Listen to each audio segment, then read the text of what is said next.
Hey, this is Vertical Gardening, and today we're making an open-top fire pit. And the first step is to level out the base. How many blocks around is it? 10. 10 blocks around. So, what we want to do first, what, Rachel? Level out the base? Level out the base. Level out the base. So we're going to take all this, and then we're going to take what tool do you think? A level. A level, that's right. We're going to use a level. And then we're going to tamp everything down, right? Mm-hmm. Okay. And then we're going to use our level and make sure everything's okay? Mm-hmm. And then we'll put our base course down? Yep. Alright. So if we have gaps on the ground, we're going to use leveling sand. We're going to put this whole thing on a bed of leveling sand. We don't have crushed gravel to use. We happen to have some leveling sand sitting around left over from our patio project and some other stuff, so that's what we're going to use. This block came from just a home center, and it is 8 inches from front to back, 12 inches from tip to tip. It's like 11 and maybe 5/8 or something, but they call it 12. And Rachel and I have determined how many courses high are we going to go? 4. 4. So if I have 10 on each layer and 4 tiers high, how many is that? 10 times 4. Remember our trick? 40? 40, that's right. So we're going to grab 40 of these blocks. Oh. They're about, I don't know, let's say $1.28 each or something like that. I don't know, $1.28 perhaps. But we already had some from previous junk, so we're lucky. We're not spending any money today. It's all been spent already, which is going to make the wife happy. We're not buying anything. So let's get rolling. We Leveled out the ground. We just leveled out the ground and tamped it. And We leveled out the ground and we tamped it. And we checked our measurements. We are pretty close. So what we'll do is finish it with sand? finish it with sand. You're absolutely correct. So we're going to put a little bit of sand in here, about an inch, maybe 2 inches of a thickness. And then wherever we were off, we will use sand to adjust blocks. Right? Mm-hmm. Okay. All right, what are you doing now? Right now, I'm roughly leveling out the sand. Roughly leveling out the sand. And we're just going ahead, because it's a small area, and pretty much putting it everywhere. We know that the block is only going to be, so wide. But just for simplicity's sake, we're going to go ahead and just spread it everywhere. That's pretty good, Rachel. We're going to put some of that this way where it's higher. And then when we get done at the middle, obviously we won't have any. We'll show you that in just a sec. Can you add? Okay, we want to have our base course. This is a tail, or it's a setback. This would help. It actually would be upside down. This would match on the layer below it and create an automatic setback for block. But we're not interested in that for this fire pit because we're making a large circle. And this is going to be my base course. So what we want to do is just take a concrete chisel and just a small hand 3-pound sledgehammer, or just a regular hammer, and just chip that off so we're nice and level, or flat. I'm ready to put down my next block, and I'm gonna level out the sand using this float. Okay, so Rachel's leveling out the sand to match the bottom of the other block. All right, so now what we're gonna do, Ray, is set this, right? Look out. A little difficult to do with one hand. Can you take the camera? Okay, Rachel's got the camera. What we're gonna do is we can see right off the bat, this block's a lot higher. So instead of trying to smash that to snot with a hammer, what I will do is I'll just take my float and I'll just remove a little bit of sand, leveling sand, and then I'll try again. And that's pretty close. So I happen to have, well, I don't happen to have, I intentionally have a 6-inch, it's called a torpedo level, and you can see right now that one side is way higher than the other. The bubble's on this side, meaning that this side's high, so when I have to match that out, I have to bring it to there. So this side is either low or this side is high. I know that this side isn't low because it's smooth with this side. So that means I have to take this side down. And if I just give it a few whacks with a mallet, that brings it really far into tune. We can see I'm getting real close. I'm going to keep everything tight. It's pretty close. Just a little bit of adjustment. I can rock it back and forth and get it there nice and tight. And then we want to check what will be back to front. In this particular case, we're awfully close. We can see that the front is a bit high. So just a few taps and that's in tune. It's level. And I can see that I'm level back this, almost level back this way. I have to just take this side down a tiny bit. But now I can notice that I'm just a teeny tiny bit low there. So what I will do, lift it up, add a little bit of leveling sand, put it back down to about where it was. You'll see the impression in the sand of where you were. And recheck myself. I'm level. Now I'm off level because I moved the whole block. And now I'm back in level. So that's 2 blocks set. What we want to do now is, because we have that going, grab a bigger level and check those to each other so I know I'm level there. Rachel and I are going to set a couple more blocks and then we'll show you how to sort of complete this first course and then what happens for the second course.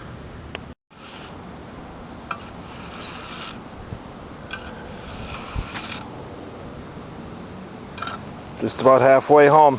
What we want to watch right now though, here look, this is good that this is happening. Right here we can see how short this is of the face. Oh, yeah. So we want to have more sand in that whole area, okay? So level that out with the face of this. It's easier just to take your your float, and just go like this so it's halfway. We can see it's past the front. Zoom. All right, now we'll set one down and we'll take a look. You're doing good. Okay. While we're going on, we're gonna level this out front, or set this out front back. The whole fire pit now. Now we're taking grades instead of just individual bricks. Instead of just individual bricks like this. And it's level. And it's level. And instead of just taking, 2 or 3, a shot of 2 or 3 blocks, now we're going from one end of the fire pit to the other. And we're checking to make sure that we are right there. So, that just happens when you're shooting your grades that are individual blocks and you know you're good to go. This would match up with that one over there, so we know that we should be good to go. All right, let's get our last, 2? 2. For the base. We're done with our base course. No, the rest is super easy. Super easy. All right, the base course is completed. We are level in all directions. Everywhere is level. So that means that all the next courses on top of this will automatically be level. We don't have to do any more work with the levels or anything like that. The only other thing we're going to do is maybe take a little bit of the middle out, just dig it down a tiny bit and throw some stone in there for drainage for our fire. And then extra stone that we have is going to go in the front here, but we're also going to start laying down some other stones in this area. We're going to lay down a Lannon stone. So that's where we are with this particular case. One thing we also wanted to point out was how important it is, what, Rachel? We keep the block clean. Yeah, on the front. On the top sides, we always, before we're putting anything on there, before we take measurements or anything, wipe it off, because having a pebble on there you don't see will throw your measurements off with your level, and you think that the whole block is off, when in all actuality your level is sitting on a little piece of pebble you don't see. And also wipe off the bottom of your level. So if I have junk all over the bottom of my level, chances are it's going to affect the way that it reads. So if I'm clean, I'm good to go. Alright, so we're putting our second course on. we've broken the tails off of those too. You can see this was used already in the fire pit, but we broke the tails off of the second and third layers too, because if we had left them on like this throws everything way out of whack. It gives us too much setback because we're not going against a flat surface, we're going against almost octagonal, and that leaves the setback to be way too significant. So it's best in this particular situation that we remove the tails from all of them.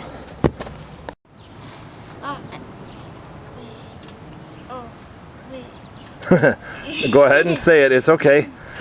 We're done for now, right? Missing a few blocks. Yeah.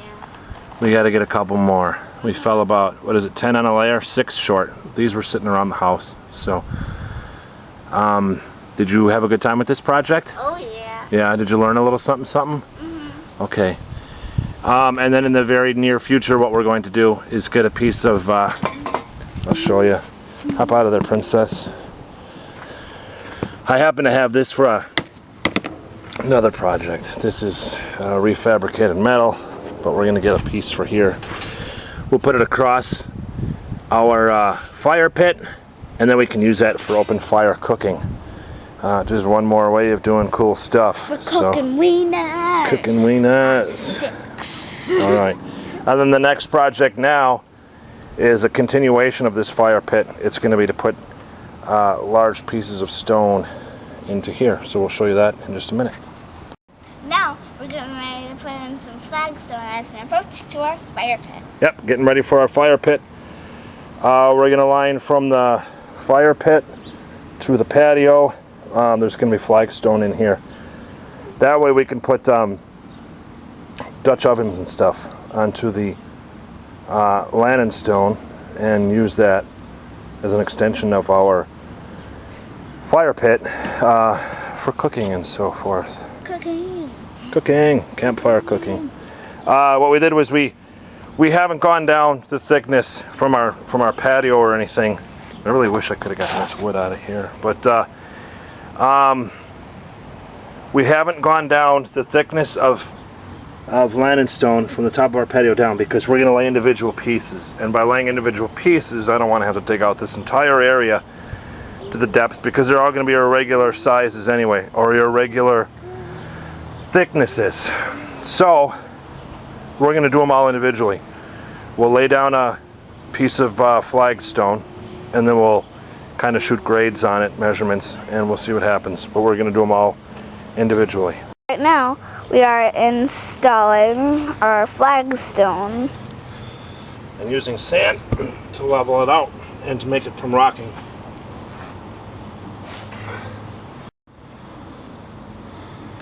So we are installing our flagstone. And using sand to level everything out. Well, not so much level as just keep it from rocking. There's no real way to keep this stuff completely level. I mean, you can see there's just bumps everywhere. So that would be very futile in that effort. So what we're going to do is just try to keep it from rocking all over the place. That's generally what you want to do with Lannon stone. You'll never get it completely level and flat. So. Okay, so we're moving along now. What we're going to be doing is, these were the thickest pieces that I had. So these would be my main stones. I can set, ideally what I want to do is get a cast iron Dutch oven and do some cooking outside, so I can set on these really thick pieces without having to worry about heat breaking them up or anything like that. These three, super duper thick. I can put a Dutch oven on there. Otherwise now, it's just kind of taking these last few pieces, and I don't have a whole bunch left. It's just sort of fitting them into form here. I know that that's going to stand real proud of the patio, so I don't want that to be like that. Let's see what we can do on the other side. I don't like this side for that at all.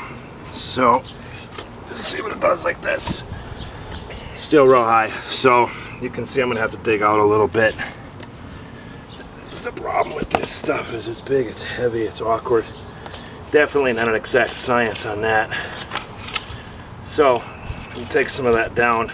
The other thing I'm doing is I'm taking dirt and sand mixed up and I'm throwing them between my blocks. What I'm gonna do next summer, it's too late now, but what I'll do next summer is I'll just get some ground cover herbs like some thyme or something like that. Creeping thyme would be a good one to plant all in between here. I know it would get burned up if I put a Dutch oven in there, but hey, it'll at least fill it in when nothing's being cooked on there. It's not like I'm going to be cooking on it every single day, so we'll be pretty good. Most of the fire pit is done. We still need a couple more pieces, but for now we're going to start packing up, and we're going to start to go inside for some dinner. Okay.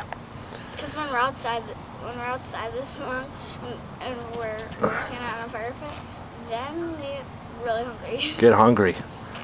Okay. Thank you for your help, Rachel. Fire pit. 10 bricks, 10 blocks for a tier. The inner diameter, the inside of the fire pit is about 2 feet wide. Could have maybe gone bigger. I had a bigger one. You saw the hole that was previously there. But I wanted to clean that up a little bit and make it look nicer, and that was pretty large for the area. So we went down to 2 feet wide on the inner diameter. Our flagstone or Lannon stone, it's called Lannon stone in my area, is in for the most part. We can use it for a cooking area. Next spring or summer, whatever, we'll fill in those cracks in between them with ground cover herbs. I have to work over here a little bit, leveling out some of the grade. That grass is all trashed anyway. This has been a really hot summer. I love it. It's been a great summer for us so far. So we're going to rip out some of this junky crap, yucky grass, and replace it with some other grasses, and then level out some other junk around here, fill that in, check the back side of our fire pit's coming along pretty well. That's finished height, by the way. What else? That's pretty much it. Just finish up touching up some grass, and the fire pit with the stone in front of it area is done. Next project you guys will see us do takes care of this corner and that side. We're going to build a raised planting box in there. Take care of a couple of other things, but that's it. See you guys next time. Say bye. Bye. Real quick, I almost forgot. Going back to this fire pit dealy deal. In between layers, there's no adhesive.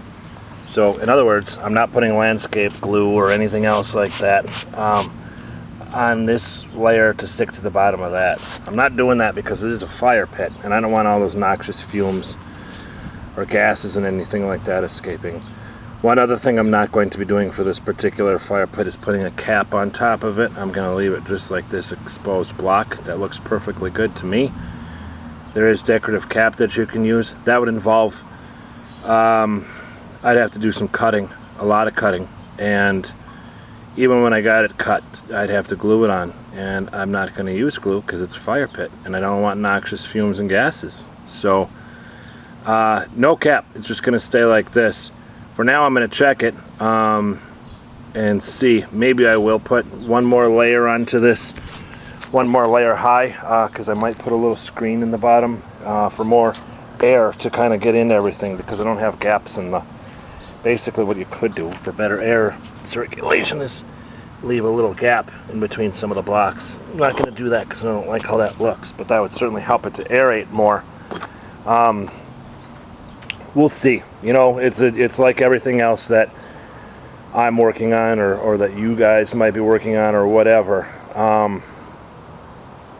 Live with it a little bit, see what happens, and if you want to change it, change it. If not, you know, then you're good to go. So we'll see you guys around next time. Just be a little bit. Thanks a lot. Bye.